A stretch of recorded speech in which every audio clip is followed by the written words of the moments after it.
رمضان المبارک کے مہینے میں 4 آدمیوں کی کوئی عبادت قبول نہیں ہوتی ہے۔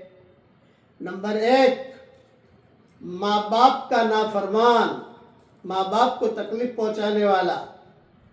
نمبر 2، دائمی شراب پینے والا، جو ہمیشہ شراب پیتا رہتا ہے، جس کی عادت ہے۔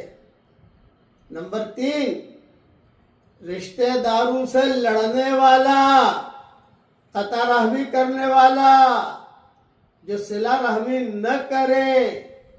اور نمبر 4، وہ آدمی اور وہ عورت جو اپنے دل کے اندر لوگوں کے بارے میں نفرت رکھے، کینہ بھرا ہوا ہو۔ ان چاروں کی رمضان میں کوئی عبادت قبول نہیں ہوتی ہے، باقی سب کی اللہ قبول کر لیتا ہے۔ یہ مضمون بیہقی میں ہے۔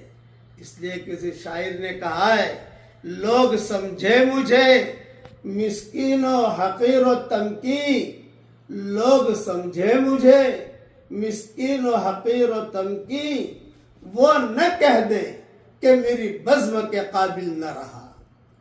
رمضان کے مہینے میں وہ اللہ نہ کہہ دے کہ اب یہ میری بزم کے قابل نہیں ہے۔ یہ 4 آدمی اللہ کی بزم سے نکل جاتے ہیں۔